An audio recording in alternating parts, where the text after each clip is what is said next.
Do you ever wonder what you want to do when you grow up? Well, forget that because you're going to work right now. Today, we're going to explore the different jobs that children might have had to do in ancient Greece. And I don't mean things like tidying your sandal and dusting off your father's lyre. I mean real jobs, heroic internships, divine apprenticeships, and the kind of unpaid labor that would make a human rights lawyer cry. Can I please get a job as well, Johnny? I'd like to be Minister for Chaos. You already have a job, you have to do this with me eternally. Do you mean this is forever? Well, until the sun goes out or until you learn some boundaries, whichever one comes first. Myth and chips? Chips? What on earth is this utter nonsense I'm watching? Now, before we talk about some real ancient Greek jobs, let's look at the mythical ones. The gods loved giving out some job titles, some ridiculous, some divine. Let's look. Personally, I think I could be the god of breadsticks. You don't have much of a breadstick energy, Ganymede. You're more of a what's-it kind of guy. You know, bright orange, slightly alarming. I shall accept this cheesy honour with pride. Good, because our first god is Aristaeus, the god of cheese, and honey and beekeeping, and all things countryside. Put those away for now. Anyway, let's meet Aristaeus, the son of Apollo and Cyrene. Now, Cyrene wasn't a goddess, she wasn't a nymph, she was a mortal princess, and she once was so tough that she fought a lion with her bare hands. I don't mean bare hands, I mean bare hands. Now, when Apollo saw this, he was like, okay, I like what I'm seeing. And eventually, they ended up having their child together over in Libya. That child is Aristaeus. Now, he was basically the first kid who decided to live fully off-grid. He didn't wake up one morning with this knowledge of how to milk the goats and to cure the feta. He was raised by a group of very patient teachers, just like me, in fact. They were called the Muses, and they taught him about art and dance and song. But he was also raised by Dionysus and Pan, and they taught him how to make things grow. Just picture it. Aristaeus, the half-god farm boy, learning his trades from the literal gods. It's like a kind of divine after-school club, except when you get home, instead of smelling of sweat, you smell of sheep, wine, and multiple cheeses.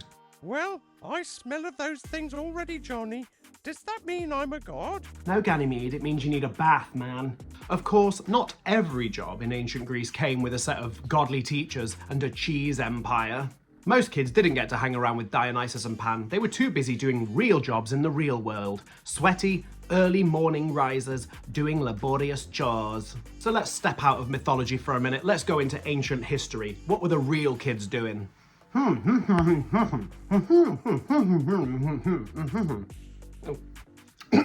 Let's start in Sparta, where being a kid wasn't really about fun or hobbies. At age 7, not 6, don't do it again, we did it last time. At age 7, boys were taken away from their families to take part in something called the agoge. Now, if you were in the agoge, you would have to do this training. It was like compulsory boarding school style education, except there's no school, there's no one who's bored because you have to do everything in order to survive. It was all about character building, which meant you had to sleep outside, wrestle with your friends, learn how to bully everybody, and steal your dinner if you didn't want to die of starvation. Nice. It was about toughness, it was about teamwork, it was about pretending that frostbite builds character. It doesn't, it just withers your toes. And if you think that sounds bad, remember, this was all just about preparation for a future life. If you managed to survive this horrendous ordeal, your reward was you become a soldier, and then you get to die a little bit older, probably on a battlefield. But you get to wear one of these nice little helmets, that's nice. Mine's crocheted. Anyway, naturally, there you are. Anyway, naturally, I thought I'd let Ganymede have a go. He needs to toughen up a little bit. Johnny, could I do the agoge? Will there be yummy snacky snacks? Only if you steal them. But if I do catch you stealing them, or if they catch you stealing them, you will be punished, just so you know. I will pass, not from me, thanks. Ganymede, off you go. Go and do the agoge. You do the ogie-gogie and you turn around. So, what did the human kids get up to when Zeus was changing into swans and running around ruining everyone's lives? Well, some boys worked as paideia, attendants and messengers. They'd follow rich men around, carrying their scrolls, helping them find their sandals, important chores like that. Basically, living proof that even in the 5th century, middle-aged men are very forgetful and need a lot of extra help. They'd also train in reading and wrestling and music, kind of like an ancient Greek exceptionally violent scouts movement, but with way more poetry and way fewer biscuits. There was similar mystery going on in Athens for the girls too. In Athens, a few young girls aged between about 7 and 11 would become arrephoroi, the servants of Athena. They had a very mysterious role to play. They lived beside her temple and took part in mysterious rituals that we still don't fully understand even today. At night, they carried mysterious packages from the temple of Athena down a secret passage to the sanctuary of Aphrodite. And no one knew what was inside, not even them. Scholars think it was maybe a coming-of-age ceremony, maybe symbolizing mystery or that transition from childhood to adulthood. But really, we still don't know. It was a mystery then, and it's a mystery now. I think about that to sometimes carrying something important and never knowing what it is. What a big mystery life is. That's a yogurt, Ganymede. That's not a mystery, that is a yogurt. Okay, so we've met the real kids, toughing it out in Sparta or sneaking through the tunnels of Athens. What about some more mythical ones? Let's swim back through the wild waters of myth where the children had much weirder jobs. Take Palaemon, for instance, the literal child sea god. His story begins with a dolphin, a rescue, and a cliff. Once upon a myth, there was a child called Melicertes. His mum Ino had something of a nightmare life. She angered Hera, as most people do if they so much as breathe near Zeus. She ended up running off a cliff with her son to try and escape the wrath of Zeus and Hera. Tragic, yes, but as they fell, the gods took pity. The mother and the child were turned into sea spirits. Ino became the goddess Leucothea, and Melicertes becomes Palaemon. Palaemon or Palaemon?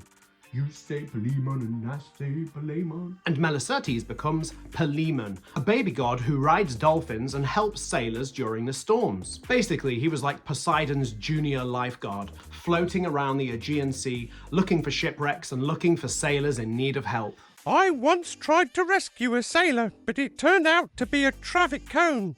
Oh yeah? Did you save it? Yes, it lives with me now. Its name is Gerald. It's called Gerald, right.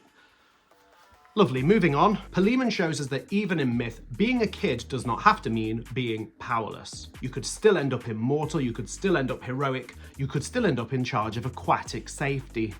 Our final mythical worker is Triptolemus, the first delivery boy. When Persephone was kidnapped, her mother Demeter went on such a strong grief rampage that the crops stopped growing. Once Persephone was allowed to start visiting Demeter again, Demeter restarted her crop growth project, and she needed someone to help spread the word. She gave him a golden chariot and told him his job was to inform humanity how to grow the grain. Just imagine being a teenager and having that as your summer job. Chilling with the dragoness. I'm going to give you this ride. Now don't crash it. By the way, go and invent agriculture, would you? As you were. Triptolemus travelled all over Greece, teaching the people how to plant, harvest, and not eat the seeds before the crops had grown. He was an influencer before influencing had even been invented. If it were me, I'd teach the plants to grow legs and follow me home. They'd whisper secrets about the moon. This is why you're not the god of agriculture. This is why you're my cup boy.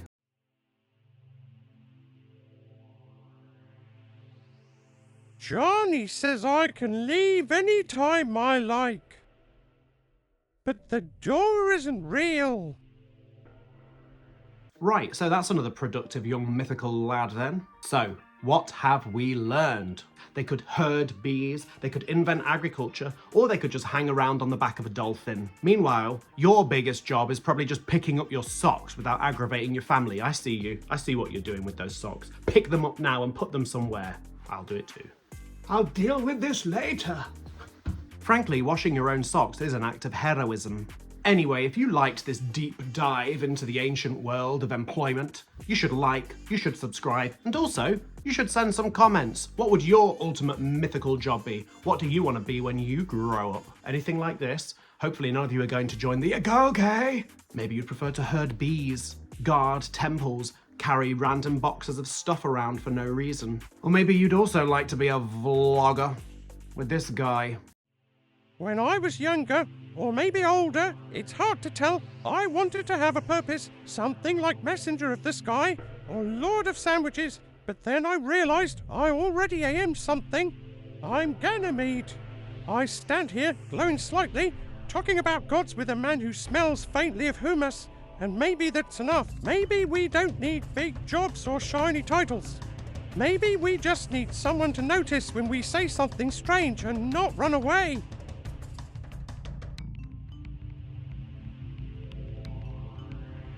Okay. Myth and chips? Chips? What on earth is this utter nonsense I'm watching?